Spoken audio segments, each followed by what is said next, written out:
Hi everyone and welcome sa ating new episode of Few Minutes with Harvey. Good evening guys! So today is still our day 1 here in Tokyo, Japan. So before anything else, kung bago ka lang sa ating channel, do not forget to like, comment, share, and subscribe, and please hit the notification bell for you to be updated on our latest uploads. Good evening guys! So today ay nandito tayo ngayon sa Live Max Hotel Shinjuku, Ikebukuro. So, yun yung Live Max na hotel natin. And nasa likuran lang natin mismo yung Ikebukuro Street or yung Shinjuku High Street.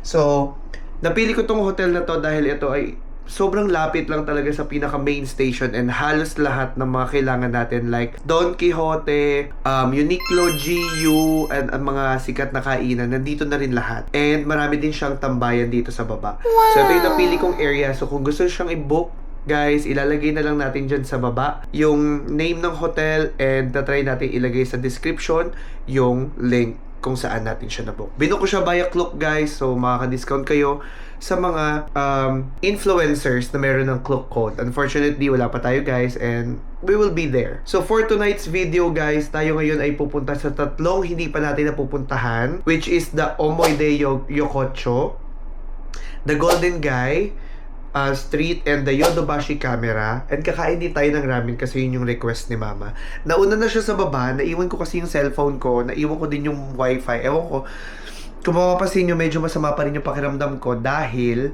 tayo ngayon na inaatake ng ating allergic rhinitis. Anyhow, or kahit ano pa man yan, kailangan nating ituloy ang travel at I will make sure na mag-enjoy yung nanay ko at ako sa travel na to kasi first time namin magta-travel ng kaming dalawa lang. Nandun siya sa baba. Ito ang gagamitin natin today and libutin natin yung Shinjuku at yung mga spots na hindi pa natin napupuntahan bago matapos tong gabi na to. Dahil tomorrow, iba na yung area na i-explore natin. Pero dito pa rin tayo magstay up until 27. Kung gusto nyo makita yung itsura ng room, balikan nyo yung part 1 ng ating vlog. Ilalagay dyan ni Lance yung thumbnail natin doon.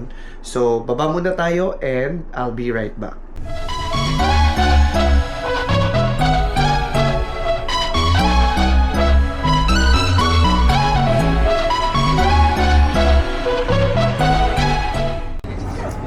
So, ito yung itsura ng vicinity natin paggabi. So, sinabi ko naman sa inyo, ayan na mismo yung Tokyo Ikebukuro Street. Tama, di ba ma?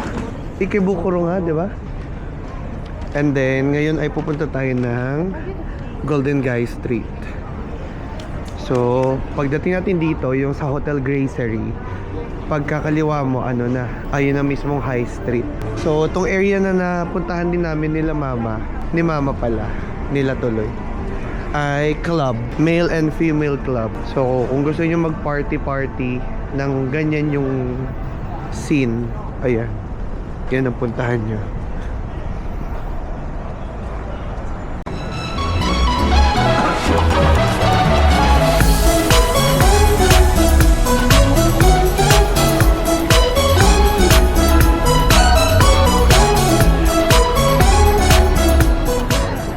Guys, na fake news na naman ako. Hindi pala Ikebukuro, Kabukicho. Ayan, sorry. So, dito tayo sa kabilang area na hindi pa natin na-explore. Ayan, sa side na yan. Sana maganda yung register niya. Medyo madilim lang to kasi yung preview niya dito sa camera, medyo low light. Pero ayan yung area. So, puro hosto itong mga nandito. So, pupunta muna tayo dun sa dulo.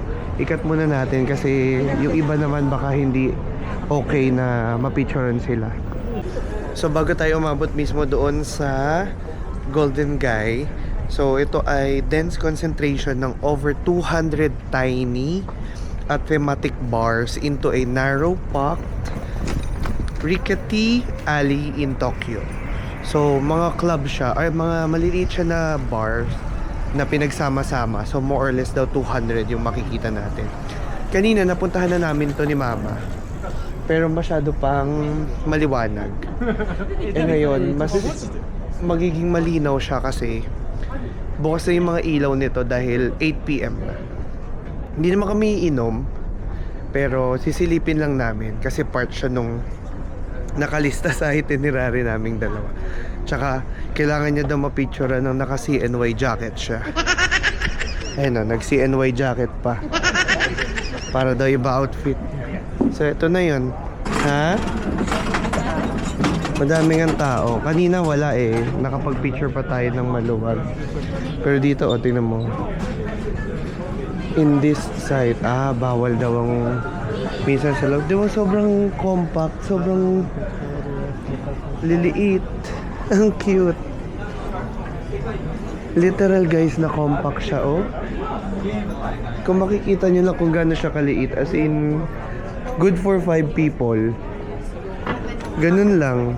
So kapag may isang grupo ng more than 6, hindi na uubra dito. Ang galing. Hindi ko alam guys kung prohibited ba ang pagkuha. Pero ang astig.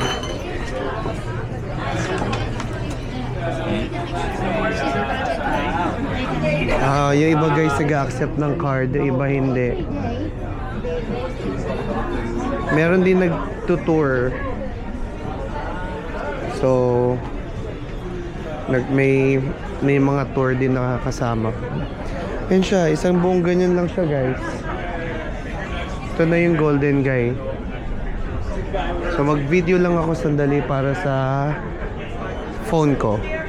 So walking na tayo sa ating next stop, which is the Moide Yokocho Memory Lane. So ito ay nostalgic narrow alleyway district near Shinjuku Station West exit in Tokyo, packed with 60 tiny smoky Showa era restaurants serving yakitori, motsuyaki, and drinks. Wow! So yun yung pupuntahan natin. So andito pa rin tayo sa center ng Shinjuku. Ito yung kabilang side ng Don Quixote. Kailangan lang natin tumawid pala katawid at sobrang daming tao. Ayan. And nandun sa kabilang side yung Don Quixote. Ayan, yung nandyan sa right side yung kulay dilaw. Diba? Sobrang lively ng Shinjuku. Kaya masayang magstay dito. Kasi paglabas namin ng hotel, kita nyo, wala naman masyadong cut yung video natin, dire-diretso. Pero ito na yung vicinity na makikita nyo.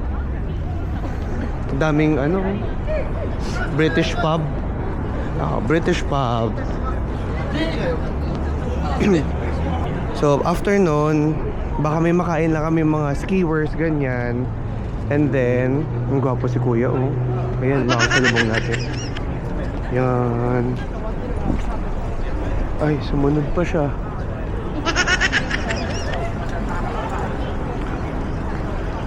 Bago after nun, yun namang pupuntahan natin yung na-research natin na ramen shop na mataas yung review.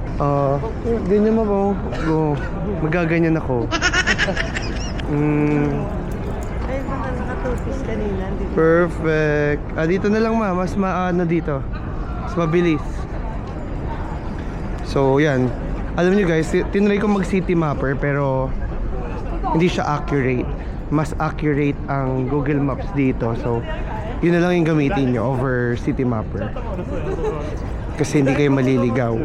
So, pagdating sa dulo, kanan bago tatawid pa pala kami. So, medyo mahabang lakad siya pero okay lang. Since wala na rin naman kaming gagawin ni mama after nito. Yan ang big camera, oh. Titingin kasi ako ng anong tawag doon? MacBook. Papatingin si RM.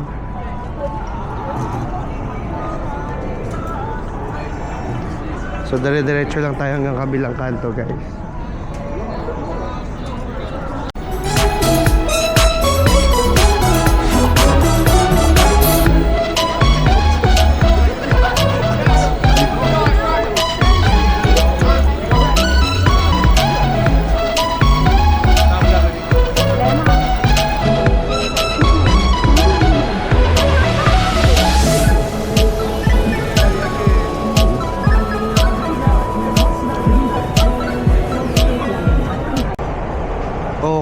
nandito na tayo sa Omoide Yokocho. Ito na yung mga pack ng mga street food nila, yung mga skiwers and all. So, lilibutin natin siya ngayon and titingnan natin kung may mabibili tayo.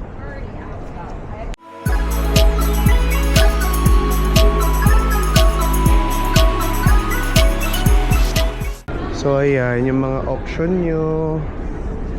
Maraming mga nakaupo. So, depende na lang kung ano yung matripan mong kainin. Uy, parang masarap yung mga skiwers nila. Ayun yung mga option nyo guys, oh.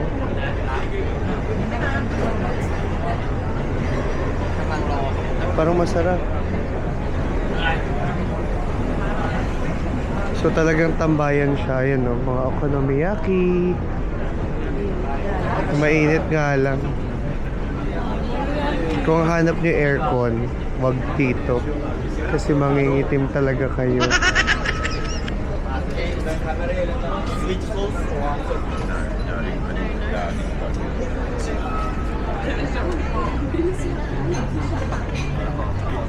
No table chart. Ay, may papasok pa pala, ma. Ay, kapasok tayo dun sa loob.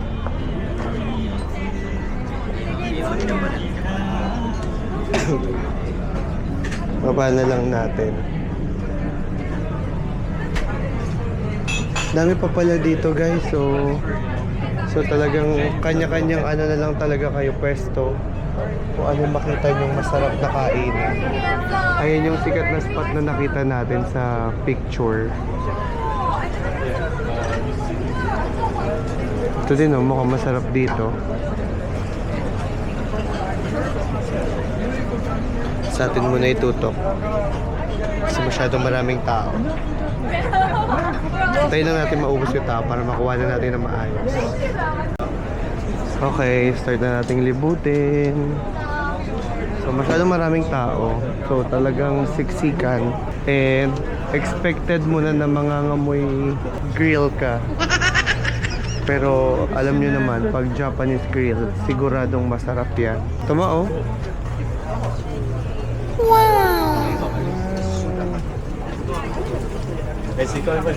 Ayun pa. Parang masarap naman nun.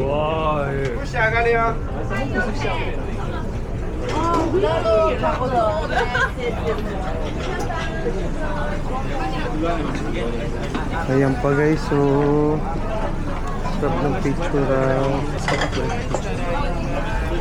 So saan ka na lang mauupo talaga.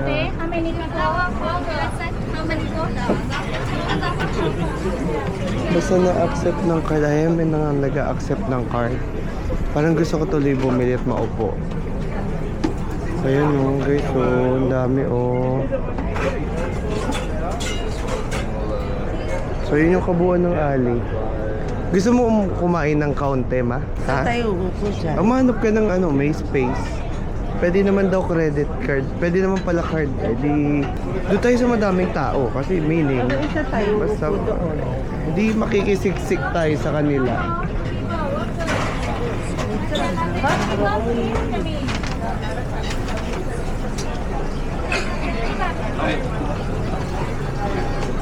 Ayun, grill. Bumalik kami guys, umiikot kami. Oh God, sorry. Yan or ayun? Ayun o, ito o. Mukhang okay to naman. So, umalis na tayo doon guys sa area na pinagpuntahan natin sa mga skiwers. Sabi ni mama, wag na daw kami kumain dahil baka hindi kami makakain ng ramen. So, dadiretso na tayo ngayon ng Ramen Tatsunoya. So, 400 meters away siya from dito sa area na to. Pasensya na guys, talagang yung boses ko ay may sakit pero hindi naman maitatago sa boses ko yung saya ko guys na nandito na naman ako sa Japan. So, tutok lang natin sa ibabaw lahat nang hindi hagip yung mga tao para walang magalit. Alam niyo naman kung gaano din ka-conservative ang mga Hapon pagdating sa video. May nakanta pa ulit, oh. Alam niyo yung problema sa Japan guys, parang lahat ng kanto pwede mong picturean. kahit na wala naman siyang significance. Dahil maganda siya sa Instagram tingnan, pipicturean mo pa din. So marami na kami nakitang ramen shop, pero hindi kami pumapasok kasi yung isa sa mga madaming review, 4,400 reviews and 4.7 yung review niya. So doon tayo kakain kasi syempre kung marami nang kumain at marami ng good review, ibig sabihin masarap doon. So doon tayo sa Ramen Tatsunoya. So doon ko na lang i-continue ulit yung vlog para magamit pa natin yung Insta360 ng matagal kasi kapag inubos ko yung 128GB na to, mahihirapan na tayo. Andito na tayo guys, and yung kay mama yung Coco, and sa akin, iniisip ko pa. So parang gusto ko to or ito. Pero parang hindi ko sure alin sa dalawa. Pero parang gusto ko din ito. Pero makikitikim na lang ako. Sige, try ko to. 5 pieces na lang ng chashu. Yan eh. And then, add tayo ng egg. Isa. Drinks. Ayoko na ng drinks. Sige. Ayoko muna mag-beer. So, yun lang. Yun lang yung order natin. Mahaba yung pila, guys. So, go to payment. Credit. Terminal.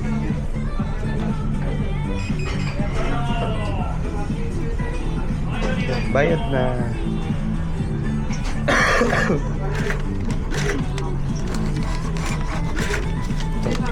Ayan na guys, ganun lang siya. Then ito yung area. Bali guys, ang sistema pala dito, since sikat talaga siya, ang dami namin pumipila. And makikita nyo naman yung line, sobrang dami talaga nakapila. Kailangan nyo muna umorder sa loob, then pipila kayo dito sa labas. And medyo mag-aantay kayo ng hindi man ganun katagal. Nakapasok na rin naman yung kasunod namin ng less than 5 minutes. So ayan yung itsura ng shop. So Ramen Tatsunoya siya. So marami talaga nagre-review. And kita nyo naman din sa haba ng mga pila. Ayan o. Hindi lang kami. May mga kasama pa kami pumipila. So hopefully masarap siya. So in order ko kay ma'am, yung sa'yo ma-rich yung rich flavor yung ramen mo. Then yung sa akin yung parang walang sabaw. Tatanong natin kung may unli sabaw ba sila. May unli sabaw ba sila? Kasi mukhang dry yung akin. Pero anyway, tingnan natin. Tingnan natin kung ano yung magiging lasa niya. Kasi yun yung ano nila best seller nila. So yun ang itatry natin. Kay mama yung medyo safe side. So nasa tapat lang siya ng Tobobochi 7-Eleven at saka Pepper Lunch. Madali naman siyang i-access, so hindi kayo masyadong ma-stress. So okay, pagpasok na lang natin tayo mag-video.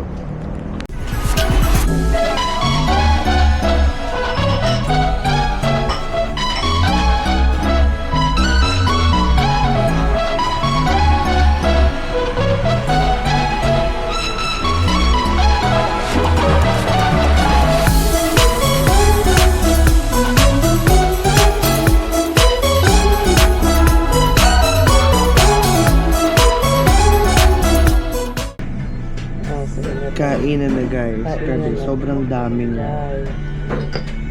Hindi ko alam kung paano ko siya kakainin. Ito sa gusto nila, ang laki. Nilipat ni kuya mo. Ha? Nilipat ni kuya mo Paano nilipat? sa ibang room para mas maganda. Ano sa Soler sila?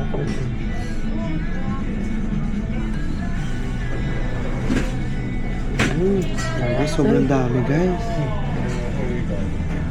Sarap to eh. Sarap? Tignan mo. Diyos ko, tingnan nyo naman yan guys, oh. Diyos ko po, sobrang dami. Anyway, kakain na muna kami ng matino. Mamaya na ang review. Tapos na kami kumain. And masarap siya. So, para sa akin, masyado lang marami yung serving. As in, hindi namin naubos ni mama. Yung sa'yo, mama, masarap? Oo. Sarap yung sabaw. Hindi namin naubos yung noodles. Timo, hindi na namin kaya magtakoyaki. Kasi, busog na. Pero yung katabi ko, hapon, naubos niya. Depende lang talaga siguro sa kahan ng tao. Pero kung mga katulad ko kayong kumain na saktuhan lang, mabubusog talaga kayo. Nakakapanghinayang na hindi mo naubos. Kasi, di ba sa hapon kapag hindi mo naubos, meaning hindi ka nasarapan. Kaso kasi, magkaiba naman kasi yung hindi ka nasarapan sa mamamatay ka naman kapag inubos mo. Kasi isusuka mo na sa sobrang dami. Ang dami kasi talaga. Kung nakita nyo naman dun sa video, di ba? As in, ganyan kadami yung isang plato yung noodles. Which is unbearable siya talaga. So now, naglalakad na lang kami pabalik. And kapag bukas pa yung big camera, titingin tayo kung magkano yung MacBook Pro. Then kung mas mura siya dito over sa Philippines or sa UK, bibili tayo kasi nagpapabili si RM. Pero if hindi, baka magplan na lang tayo sa Pilipinas or sa UK na tayo magplan. So marami pa tayong mga hindi nakakainan, like yung mga staple food nila, yung sukiya, yung ichiran. Pero we still have 6 days more here dito sa Tokyo. So for tomorrow, tayo ay mag-aasakusa. And alam ko, Ginza nga ba? Anyway, makikita nyo naman sa mga next vlog natin. So abangan nyo yan. So kung hindi pa kinakapag-like at di pa kinakapag-subscribe, ito na yung chance mo. Subscribe mo na yan. Dahil tinan mo, pinipilit ko to kahit masama pakiramdam ko. Pinipilit ko tong i-vlog para may mapanood kayo. So ganun lang. Hindi ko naman goal talaga na contradict yung mga tipid tips ng iba. Pero yeah, I think mag-research kayo on your own compared sa susundan nyo yung flow ng ibang mga napapanood nyo. Let's say for example ako, nasarapan ako doon. For me, 10 out of 10 talaga siya. Yun lang talaga, sobrang dami nung serving. So, hindi ko talaga siya maubos. Pero try nyo sa ibang kainan. Hindi pa kami nagyayaki Nico ni Mama kasi medyo masama pa yung pakiramdam ko. Hindi pa kompleto yung panlasa ko. So, ito din, yung Tonkatsu Matsunoya, hindi pa rin namin yan nakakainan. So, marami pa. May 6 days pa naman tayo dito. So, we'll let you know kung ano pa yung mga mangyayari for the next few days. So yun lang muna, medyo malapit lang din naman tayo sa station. And titingnan natin kung bukas yung big camera.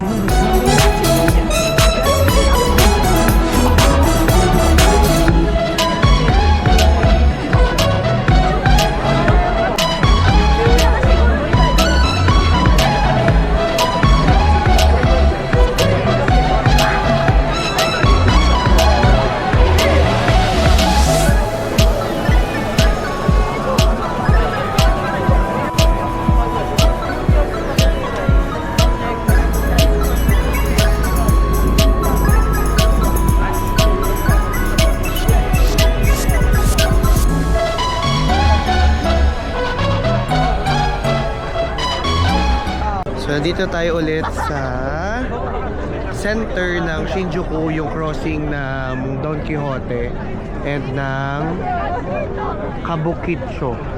Hindi na Ikebukuro ha. Kabukicho na siya. So ayan, talagang nananarget yung nag-uumpisa na magtrabaho yung mga dapat magtrabaho. Dahil alas 10 na. So double time na sila. So dadaanan lang natin ulit dito yung Sigadsila na wala ng ilaw. Ayan o. Ayun. Makita yung Sigadsila na walang ilaw. And sa gilid, nandun yung Kabukicho. Nasa nanay ko, nawawala. Ayun pala. Masaya sila, nanalo sila sa dun sa claw machine. So yun lang, kung gusto nyo tumambay dito sa may kabilang side, sa may gilid, nandun yung Kabukicho Tower.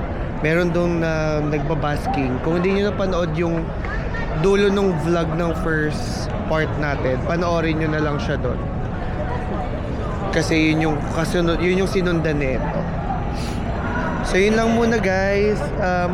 Pauwi na kami ni Mama. Naantok na rin kami, 10 na rin eh. Gusto ko pa magstay ng matagal, kaso kung gigising ka ng maaga bukas, baka magtuloy-tuloy lang yung sakit ko. At baka lalo tayo mabulilyaso for the next 6 days. So kung nagustuhan niyo yung vlog, i-like nyo siya. mag-comment kayo and i-share nyo. Sana mag-participate ng mas madami si Mama, magsalita siya. Hindi yung ganyan lang siya dyan sa gilid. Oh, ayan pa, may mga nakanta pa dyan, oh. Buti pwede pa mag-ingay ng ganitong oras dito, no? So, walang curfew. And ayan guys, dyan yung side na yun sinasabi ko sa inyo yung kanina doon sa previous vlog natin. So, yun lang naman. And magkita-kita tayo ulit bukas sa ating day 2 dito sa Tokyo. Bye-bye! Good night everyone!